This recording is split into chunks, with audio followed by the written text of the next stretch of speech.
Hanya ini caranya. Ya, hanya ini caranya untuk bisa kemudian publish di jurnal yang bereputasi dan memberikan dampak positif bagi masyarakat. Untuk menjadi terindeks oleh Scopus tidak hanya kualitas dari tulisan, tetapi juga dari diversitas coverage, ya, karena artikel itu harus bisa mempresentasikan dari 4 benua, Mas Deza, di mana 4 benua. Jadi kalau di dalam 1 tahun itu belum ada, katakanlah, perwakilan autor dari belahan benua yang lain, ini belum dikatakan reputable gitu kan. Itu yang pertama. Yang kedua, kalau ingin bisa punya artefak gitu ya, artefak publikasi di Sinta 1 yang sudah terindeks Scopus, ataupun kemudian naik lagi kepada jurnal yang bereputasi, terindeks Imago ataupun terindeks di WOS gitu kan.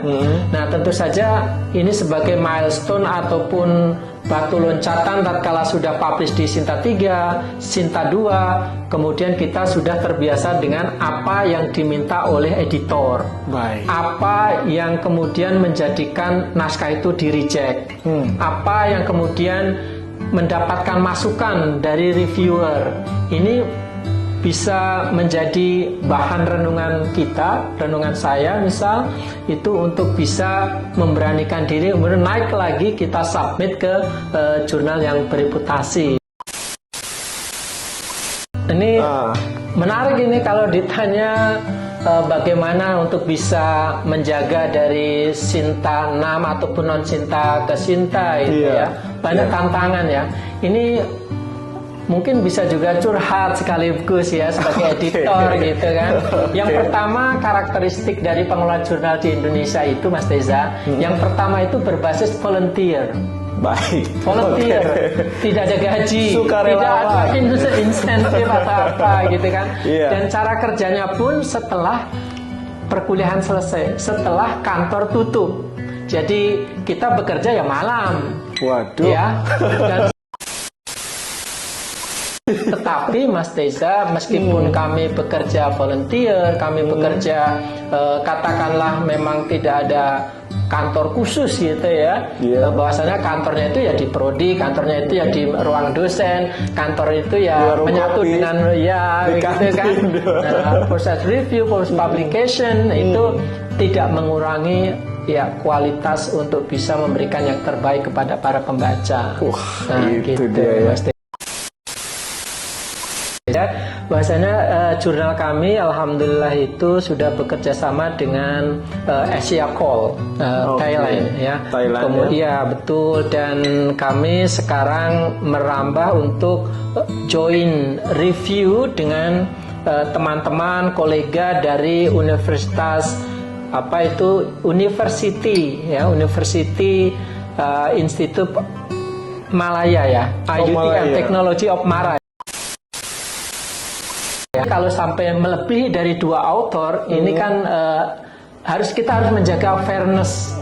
Jadi dari ada diferensi dari tidak hanya author, tapi diferensi dari daerah ataupun institusinya. Betul, Mas Deza. Begitu.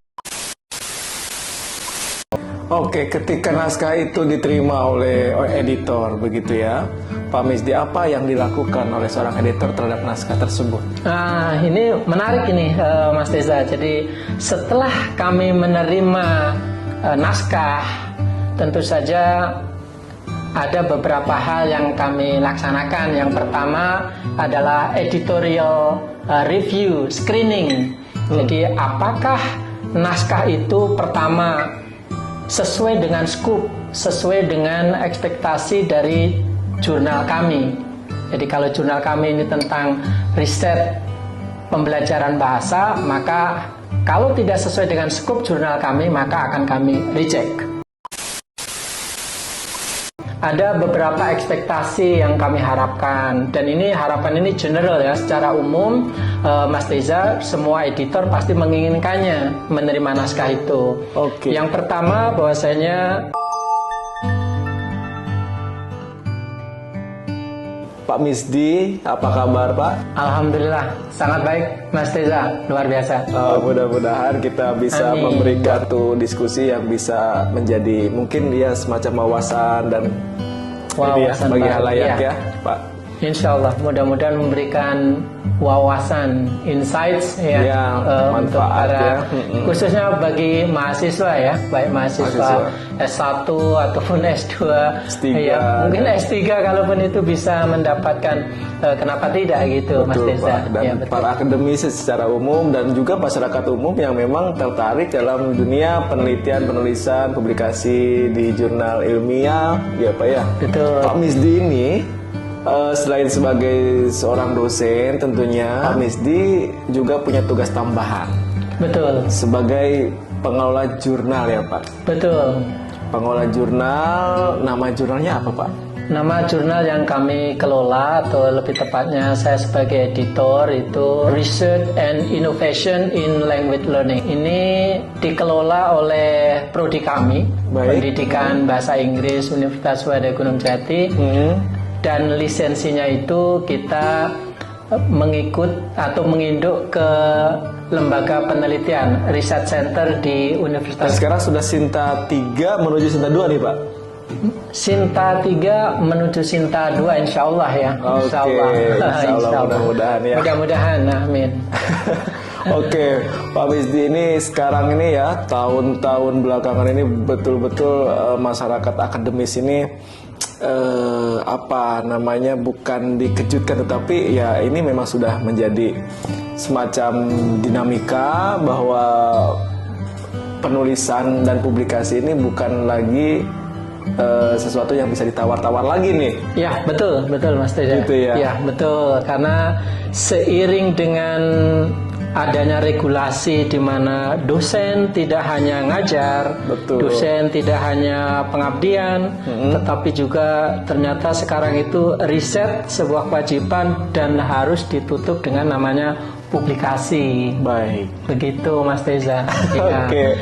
Nah, Pak Misdi sebagai seorang editor, apa sih ekspektasi seorang editor itu ketika menerima naskah ya dari para akademisi atau peneliti yang memang penulis yang memang mengirimkan jurnalnya ke jurnal Pak Misdi begitu Ya, yang Pak Misdi kelola. betul, ada ekspektasi memang ya, ini mungkin rekan-rekan mahasiswa S1, S2, mudah-mudahan S3 juga gitu, bagi yang ingin submit ke jurnal kami Research and Innovation in Language Learning, ada beberapa ekspektasi yang kami harapkan, dan ini harapan ini general ya, secara umum Mas Teza, semua editor pasti menginginkannya menerima naskah itu. Oke. Yang pertama, bahwasanya naskah itu yang dikirim ke kami itu jelas yang belum pernah dipublikasikan Tentu. atau belum, tanda kutip gitu ya, sedang dalam consideration atau dipertimbangkan untuk dipublikasikan oleh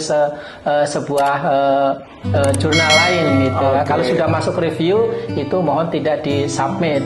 Itu ada kode etiknya seperti itu. Dan yang kedua tentu saja ada keterbaruan ya, ada keterbaruan dari temuan riset yang akan disubmit. Dan dari segi penulisan tentu saja naskah itu harus mengikuti aturan penulisan di jurnal kami. Nah itu seperti itu secara sederhananya gitu Mas Teza. Baik. Oke, ketika naskah itu diterima oleh editor begitu ya, Pak Misdi, apa yang dilakukan oleh seorang editor terhadap naskah tersebut? Nah ini menarik ini Mas Teza. Jadi setelah kami menerima naskah, tentu saja ada beberapa hal yang kami laksanakan. Yang pertama adalah editorial review, screening. Jadi apakah naskah itu pertama sesuai dengan scope, sesuai dengan ekspektasi dari jurnal kami. Jadi kalau jurnal kami ini tentang riset pembelajaran bahasa, maka kalau tidak sesuai dengan scope jurnal kami, maka akan kami reject langsung gitu ya. Kemudian yang kedua, apakah naskah yang dikirim ke kami, yang kami terima itu mengikuti selingkung atau gaya tulis yang ada di jurnal kami. Baik. Nah, kalau tidak sesuai juga kami kembalikan untuk ditulis ulang dan di resubmit. Baru setelah memenuhi itu, kemudian kami lanjutkan ke proses review. Nah, proses review ini kami akan meminta 2 mitra bestari ya, yang ahli di dalam skup tentang apa tulisan itu, karena kami akan kirimkan. Dan biasanya ini karena seperti biasa ada kesibukan lain para reviewer ataupun mitra bestari ini, proses bisa mencapai paling cepat katakanlah sebulan, itu yang paling cepat Mas Teza. Oke, Ya, gitu. jadi mitra bestari secara ini sederhananya seperti itu. dihubungi berdasarkan topik dari jurnal tersebut ya. Walaupun meskipun skupnya juga memang tentunya sudah jelas ya, untuk jurnal yang Pak Misdi kelola ini ada skup tertentu gitu. Betul, ada skup tertentu. Jadi karena ini kan jurnal kami ini tidak fokus hanya kepada riset di dalam pembelajaran bahasa Inggris ataupun riset tentang bahasa Inggris. Jadi pembelajaran tentang ya bahasa, ada yang bahasa Jepang, ada yang bahasa Cina, ada yang bahasa Korea, kami terima dengan baik, bahasa Belanda, dan kami terbitkan dengan baik. Dan ini akan memberikan wawasan karena di Indonesia kalau pembelajaran bahasa Inggris, riset tentang pembelajaran bahasa Inggris ini sudah cukup luas, sudah banyak gitu. Nah, jurnal kami ini menerima artikel-artikel yang sedikit berbeda malahan ya. Jadi mengakomodasi apa itu riset-riset yang terkait dengan tidak hanya bahasa Inggris, bahkan ke bahasa ibu Mas Teza. Jadi bahasa Sunda itu kami menerima submission dari Universitas Pajajaran gitu kan. Dan ini bisa memperkaya dari insan-insan para mahasiswa, para pembaca sebagai media pembelajaran juga. Jadi memberikan wawasan. Dan selain itu juga bisa memupuk rasa kecintaan kepada bahasa kita gitu. Wow, gitu itu ya cita-cita besar di balik jurnal ini ya Pak Misdi. Betul. Jadi seperti itu Mas Teza, harapannya seperti itu. Baik, Pak Misdi sudah berapa tahun ini ya mengelola jurnal, atau jurnal ini sendiri sudah berdiri sejak? Berdiri pertama kami merilis tahun 2018. Jadi Research and Innovation in Language Learning atau sering disebutnya RIL, ini kami rilis Januari 2018. Jadi usianya sudah masuk 5 ya. 5 tahun. 5 tahun ya. 5 tahun. Pak Misdi langsung terlibat pada saat pendirinya, atau Pak Misdi sendiri seorang pendiri? Ya, salah satu pendiri. Saya inisiatornya waktu itu Mas Teza. Jadi inisiator langsung, ingin sekali ya. betul inisiatornya. Wow, Pak Misdi.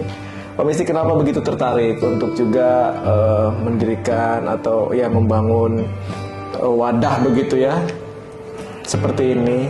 Iya, kenapa kami kemudian mengusulkan Universitas Swadaya Gunung Jati atau UGJ ya, khususnya Fakultas Pendidikan dan Sains ini untuk mempunyai satu jurnal tersendiri ini pertama itu karena kebutuhan Mas Teza. Rekan-rekan dosen untuk publikasi hasil riset mereka, beliau-beliau itu mengalami ya katakanlah kendala karena jumlah jurnal secara nasional yang belum banyak pada waktu itu. Dan ini sebuah tantangan namun sekaligus juga peluang ya, peluang. Jadi tidak hanya ternyata mewadahi dosen-dosen kami, namun juga dari dosen-dosen luar, universitas luar untuk bisa mempublikasikan dan mensosialisasikan hasil riset mereka. Baik. Betul seperti itu yang pertama. Kemudian sekarang berkembang Mas Teza, karena ternyata rekan-rekan mahasiswa S2 dan S3 ya, S2 itu mereka wajib minimal Sinta 3 gitu ya untuk publish. Jadi sering kami menerima itu bahkan dari Universitas Syah Kuala misalkan itu bisa mencapai puluhan gitu ya, yang akhirnya melalui screening atau apa, karena ada juga di dalam jurnal itu, termasuk jurnal kami itu Mas Desa, itu adanya etika di mana tidak diperkenankan untuk redundancy atau submit dalam waktu 1 tahun itu 2 judul itu tidak diperkenankan. Kenapa itu, Pak? Ya, untuk tentu saja memberikan kesempatan kepada peneliti ataupun autor lain untuk bisa submit ke kami.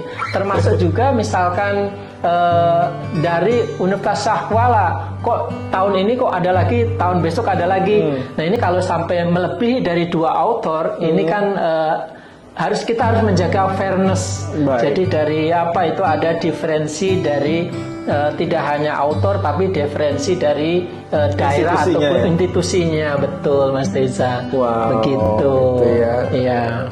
Begitu dinamis, begitu kompleks juga, ternyata ada waktu yang memang ditentukan ya, sehingga ini ada pemerataan lah begitu ya. Betul Mas Desa, betul. Ya karena memang prinsipnya ya jurnal ya diseminasi daripada karya ilmiah, dan ya pemerataan ini sangat relate dengan itu ya. Betul. Ya. Dan dalam perkembangannya Mas Teza, ini para podcaster ataupun para pemirsa channel Mas Teza mungkin ya, bahwasanya jurnal kami alhamdulillah itu sudah bekerja sama dengan Asia Call Thailand ya. Thailand ya betul, dan kami sekarang merambah untuk join review dengan teman-teman kolega dari universitas University Institute Malaya ya, IUT and Technology of Mara ya. Mara ya, Mara. Jadi disupport juga dari teman-teman dari Malaysia gitu ya, dari Malaysia. Ini mudah-mudahan bisa lebih baik lagi ke depan. Baik, gitu. Pak Misdi.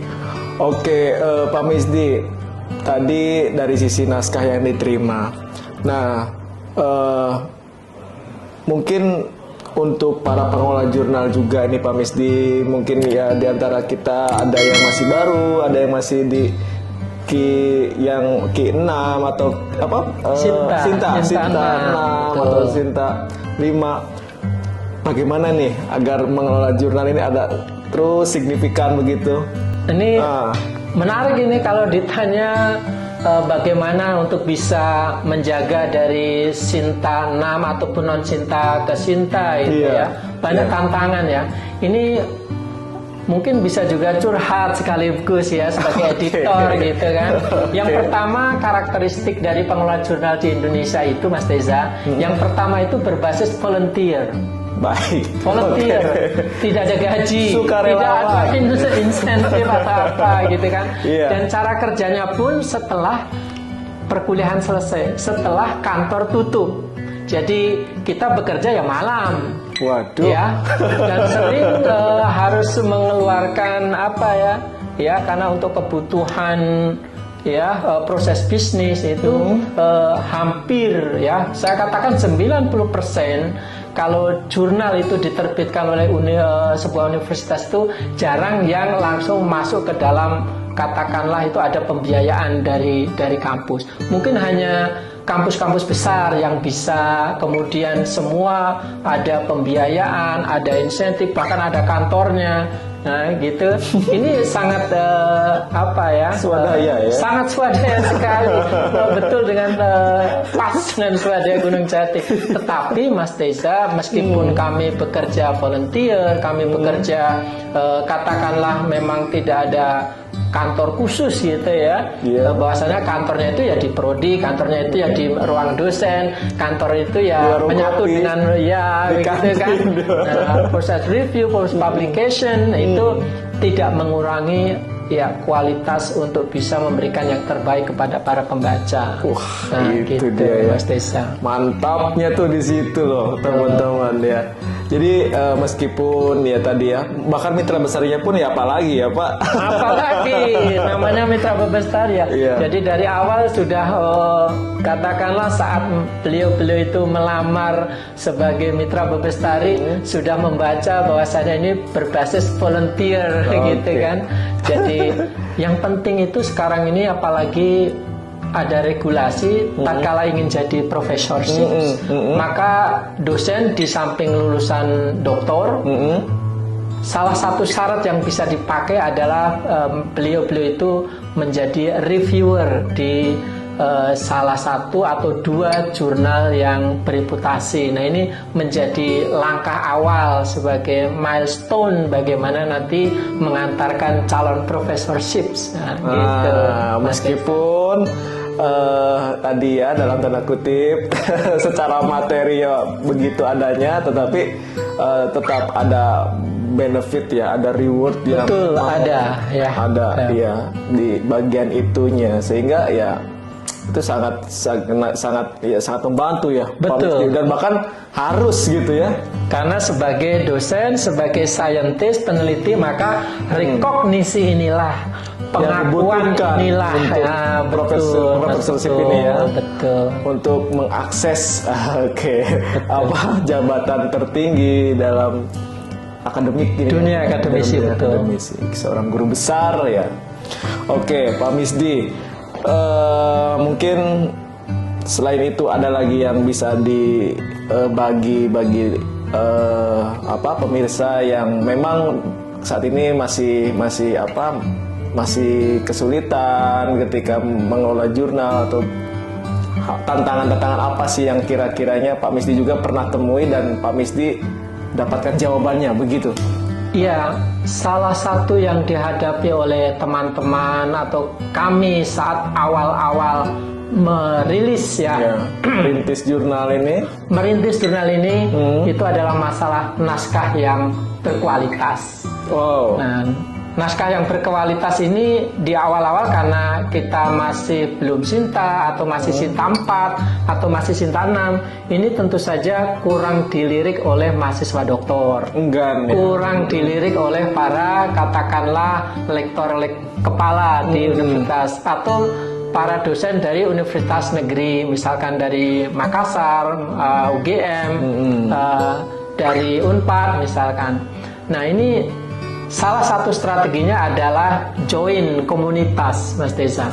Bagaimana itu, Pak? Join komunitas dalam konteks ini? Sekarang sudah eranya digital, eranya sosial media, Facebook dan sebagainya. Kita memperkenalkan, ya. Kemudian kita masuk ke grup-grup WA yang ada. Ya, kemudian kita memperkenalkan, sehingga dari situ kemudian kita bisa mendapatkan artikel, ya. Nah, nanti tatkala sudah mulai kita memberikan yang terbaik, ya, dari segi editing kita lakukan yang terbaik, kemudian dari kita betul-betul meminimalkan salah ketik atau typo gitu kan. Nah, ini menunjukkan kalau kinerja editor itu bukan kemudian hanya asal menerima kemudian publish, asal mereject juga gitu, tapi betul-betul kita bekerja sebagai editor di sana. Mungkin begitu, Mas Deza. Baik. Ya.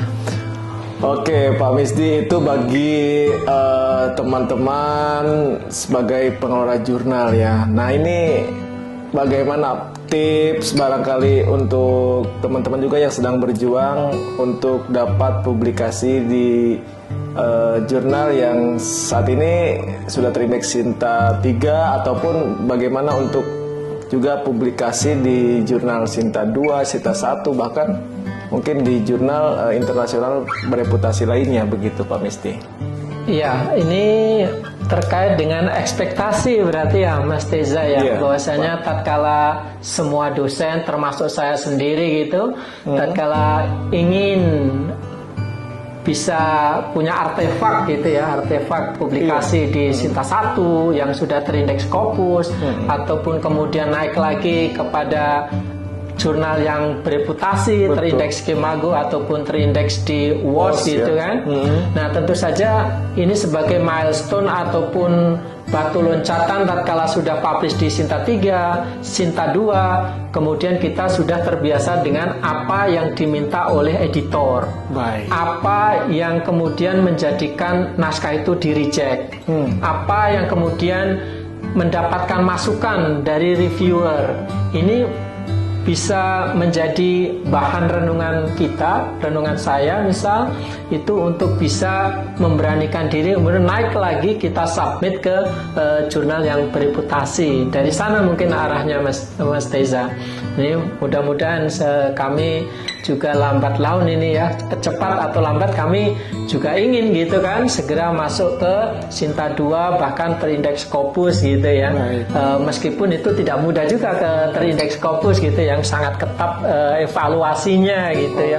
Karena kriterianya yang luar biasa, di mana untuk menjadi terindeks oleh Scopus tidak hanya kualitas dari tulisan tetapi juga dari diversitas coverage ya, karena harus artikel itu harus bisa mempresentasikan dari 4 benua Mas Teza, di mana 4 benua. Jadi kalau di dalam 1 tahun itu belum ada katakanlah perwakilan autor dari belahan benua yang lain, ini belum dikatakan reputable gitu kan. Itu yang pertama. Yang kedua, kemudian tatkala jurnal kami atau jurnal kita misalkan belum bisa menampilkan topik-topik yang betul-betul dicari ya, betul-betul menginspirasi dari benua-benua yang ada ya, hanya fokus di Asia Tenggara misalkan, maka kita juga tidak akan lolos seleksi ya dari tim Scopus itu ya. Selain itu juga nanti dilihat apakah editornya juga berasal dari 4 negara. Kemudian apakah kemudian reviewernya juga berasal dari 4 negara. Nah ini sangat membutuhkan kerja keras ya, kerja keras, dan sekali lagi mungkin jejaring atau apa ini yang namanya ini ya. Dan tentu saja ternyata Mas Teza untuk bisa seperti itu ini harus mendapatkan support dari institusi ya. Kenapa? Karena di dalam memberikan yang terbaik itu proses screening itu ada yang namanya Turnitin Mas Teza. Lumayan ini Turnitin ini setahun itu bayarnya lumayan itu ya. 100 juta minimal harus digelontorkan untuk bisa punya aplikasi untuk mengetahui tingkat plagiat atau kemiripan. Nah ini yang diharapkan. Iya, ini salah satu ya. Di samping juga yang kendala yang kadang muncul itu belum sepenuhnya OJS ya itu bisa memberikan yang terbaik gitu Mas Teza. Iya. Ya ini perlu memang dukungan ya dari institusi maupun dari pemerintah bahkan ya Pak Misdi. Betul Mas Teza. Karena memang regulasinya demikian, tapi juga jangan sampai kebijakan ini sudah diimplementasikan, tetapi ya kita justru macet sendiri dengan ekspektasi dari kebijakan itu ya Pak. Betul Mas Teza. Jadi ini juga sebuah katakanlah Mas Teza kalau dikatakan paradoks, ironi atau apa ini ya. Tatkala pemerintah menginginkan ya ada ekspektasi tinggi, ternyata kita sudah mengalami 3 kali migrasi nih Mas Teza. Migrasi dari mulai Sinta 1, Sinta 2, Sinta 3, kemudian sekarang kita migrasi ke Kemendikbud. Dari tadinya itu kita menginduk ke Dikti. Nah ini kan ada proses migrasi yang akibatnya ya yang dirasakan oleh kami pengelola dan juga para autor itu sering atau ini sudah banyak ini mendapatkan keluhan bahwasanya tulisan kami itu tidak terdeteksi di Sinta 3. Tidak terdeteksi di akreditasi. Nah, ini saya alami sendiri kemarin di Sinta 2, jelas-jelas sudah terakreditasi. Pas kemudian kami gunakan untuk kenaikan pangkat ke lektor kepala, justifikasi awal itu masuk publikasi artikel Anda dinilai sekian, jurnal tidak terakreditasi. Ini karena salah satunya itu tadi ya, pemerintah migrasi platform beberapa kali. Nah ini persoalan yang saya kira sudah menjadi concern dari para pengelola jurnal ya, Mas Desa, salah satu challenge juga gitu. Betul. Mungkin itu Mas Desa. Wow ya, tidak semudah membalikkan telapak tangan tentu saja teman-teman semuanya, tapi juga ya kita betul berupaya dan juga di atas ini ya pemerintah juga ya tentunya harus mengembangkan suatu atmosfer gitu ya. Betul akademik ini yang memang juga dapat mempermudah untuk pencapaian kita ke arah sana. Ya mungkin dari mulai referensi dan itu juga kan kadang-kadang kita ini kesulitan ya Pak. Betul. Ya mungkin di institusi-institusi pendidikan seperti perguruan tinggi yang besar sekalipun kadang untuk mengakses jurnal gitu ya bereputasi untuk membuat input kita itu supaya lebih bagus, lebih bergizi, ini juga masih kesulitan gitu karena memang mahalnya begitu ya, berlangganan. Nggak mungkin secara personal kita berlangganan, tetapi itu kan harus juga disiapkan oleh institusi dan tentunya dengan dukungan pemerintah. Betul Mas Desa, ini salah satu yang menjadi best practice ya.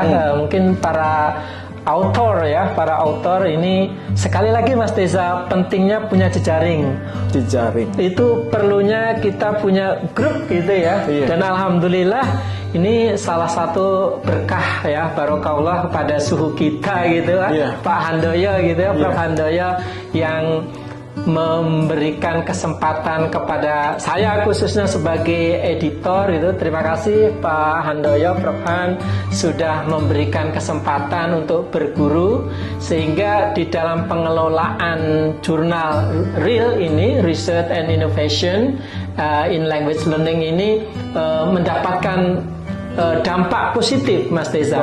Karena sekalian tadi disampaikan Mas Desa itu betul bahwasanya para author itu kesulitan untuk update referensi. Karena apa? Karena menunjukkan keterbaruan itu salah satunya dari referensi yang up to date 5 tahun terakhir. Bahkan tahun ini diterbitkan, tahun ini harus ada referensi yang sudah dapat diakses. Dan karena kita berjejaring itu tadi, ternyata ada universitas-universitas besar yang autornya itu anggota komunitas kita. Nah ini silahkan para author bisa join komunitas kita gitu kan, sehingga bisa misalkan terbit bulan, katakanlah sekarang bulan Januari 2023 ini kita bisa minta bantuan teman-teman yang punya akses ke Scopus, database Scopus gitu. Nah ini memang salah satu kesulitan ya, kesulitan ataupun mungkin bukan kesulitan juga, mungkin bisa tantangan ya dari para calon authors untuk bisa menggunakan up to date references. Mungkin seperti itu Mas Desa. Ini ya, ini yang tadinya ini menjadi hal yang betul fundamental ya Pak. Sangat. Nah itu juga kita masih sangat kesulitan. Jadi ini harus menjadi perhatian bersama, tentunya juga apalagi di tingkat regulator ya Pak. Betul. Pemerintah dan institusi ya tentunya yang harus memang kita membangun tadi atmosfer tadi.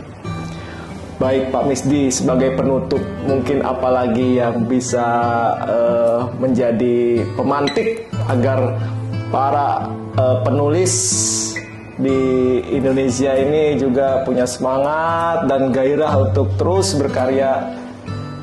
Ya, bagi para penulis yang jelas-jelas berjuang untuk bisa publish, mari bareng-bareng kita belajar. Jadi dari hasil review, dari komen dari editor, ini menjadi hal positif, pemantik motivasi kita untuk bisa tidak kenal patah semangat, kemudian merevisi dan kemudian submit kembali ke jurnal. Hanya ini caranya. Ya, hanya ini caranya untuk bisa kemudian publish di jurnal yang bereputasi dan memberikan dampak positif bagi masyarakat. Jadi ketika di reject jangan patah arang, itu Jangan justru patah arang. vitamin Tetap gitu ya. sangat. Oke. Lalu motivasi atau pemantik juga untuk rekan-rekan pengelola jurnal. Bagi pengelola jurnal juga sama, Sama. Mas Teza. Ya, meskipun kita volunteer, meskipun rumah kita jadi kantor juga, meskipun kamar kita jadi kantor kita juga, kita niati, kita memfasilitasi teman-teman untuk belajar, memberikan dampak kepada pendidikan. Insya Allah ini bisa menjadi jalan kita, salah satu bentuk dari ibadah kita membangun negeri, membangun negara kita, Mas. Tetap semangat sebagai editor. Oke. Gitu. Mantap ya, Iya. saya sangat merasakan di sini bagaimana semangat yang Pak Misdi gelorakan ya di ruangan ini. Pak Misdi, terima kasih banyak. Terima kasih Pak. banyak sudah mampir. Iya, saya yang mampir, terima ya. kasih Bapak Nih, sudah bersedia untuk terima kasih Mas memberikan- Tessa. Ya, kami sudah dihadiahi ini ada ruang jurnal khusus, Wow. tapi masih ruangan belum dibangun dengan sedemikian rupa. Tapi ya, ke depan kita akan bangun lebih baik lagi. Terima Artinya kasih banyak. visi itu sudah diaktualisasikan ya di sini ya teman-teman ya. Terima kasih banyak Mas Iya. Tessa. Pak Misdi, semoga Pak Misdi dan keluarga besar di UGJ Terima kasih banyak. sehat, semakin sukses ya. Amin, amin. Semoga terus bertumbuh, berkembang. Terima kasih banyak Mas Tessa. Oke, Pak Terima kasih Misdi. banyak Shadow.